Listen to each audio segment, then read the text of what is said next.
Hello and welcome. This week's video is one that follows on really from another video that we did just couple of weeks ago, which was my no spend week. So we did the no spend week and showed you the meal plan and showed you what we were going to make and everything from what we had in the cupboards. But this week is to showcase the meals that I made on that no spend week. So what I'm going to do is I'm going to show you what I had for my breakfast, my lunches and my teas for 7 days. And what I'll do is, if you haven't seen the no spend video that I did a couple of weeks ago, I will pop a link to that at the end of this video, so you'll be able to go back and watch that if you want to. So let's get right into those meals that we made from that no spend week. Here's the meal plan that we did for that no spend week, and what I'm going to do is I'm going to take you through the breakfasts and then the lunches and then the evening meals. So every day for breakfast, I had my porridge. This porridge is from a company called Protein Works, and I'm not on commission from them or anything like that, but I do like them. You get I think it's a 1k bag of porridge. I think I pay about £13 for it, and it makes so many servings. It's absolutely unbelievable.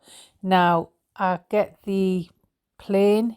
You can get flavoured ones. You can get apple and cinnamon and something else. But what I find is if I get the plain one, I can add things to it. So I'm just showing you here that I've added some hazelnut chocolate spread to it. But on other days, I added things like peanut butter. Sometimes I have jam with it, honey, maple syrup, those kinds of things. So it's really versatile, it's really filling, and it's really, really, really nice. So here's the first of the lunches, and what I tried to do is used up some of the dips that I had from the weekend.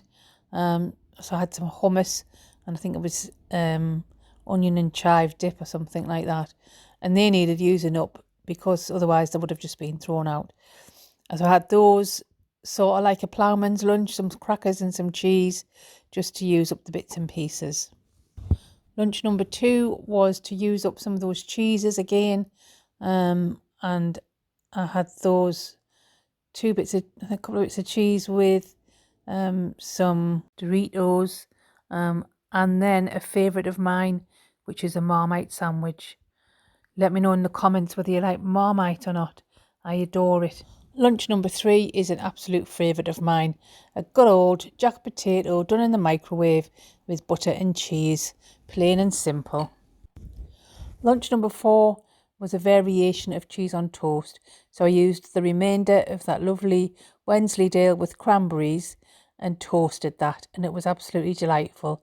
And I served that with a packet of those crisps that I had left. So over the next couple of days, I made use of the cans of tomato soup that I'd got in the cupboard, and I served those with a sandwich. I think I had beef paste in there a couple of times.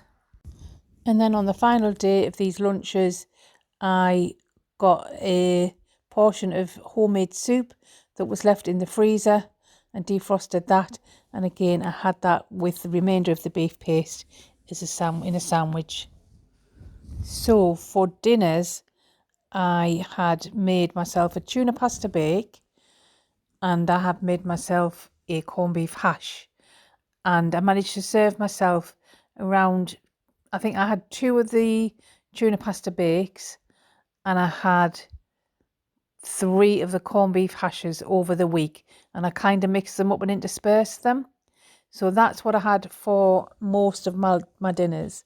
On one of the evenings, I had the pizza, and I didn't take a photograph of that. I completely forgot. And then on the other evening, I had a friend came to visit, and we actually went out for an Italian meal. So I didn't actually sort of have to eat from what I had in the house because I got taken out. So that was really nice. So there we are. Thank you very much for watching. I hope you enjoyed that. I hope you got some ideas from those meal ideas that I showed you. It was a very interesting week. It just shows you, doesn't it, how you can really save money by not going out there in the shops. I reckon if I'd have gone in the shops, I'd have spent my £15 to £20 that I normally spend on groceries. But I probably would have spent more if I'd not been thinking frugally. You know, it's always tempting, isn't it, in places like Lidl with that middle aisle, Lidl in the middle, or, you know, things like cakes and things that you don't really need. So I think it's a really good idea. Shop from your store cupboards. Somebody suggested that I probably had enough stuff in those cupboards to actually last me more than a week, and I think I do. So what I'm going to do in another video coming up is I'm going to go back into that store cupboard and I'm going to have a look and see what I've got and make another menu plan around that. And what I'll do is a minimal shop, I think, maybe not like a no shop, but a minimal shop. Anyway, if you've enjoyed this video, give us a like and a subscribe if you haven't already. It's been absolutely lovely having you with us, and I hope to see you again in the next video. Bye.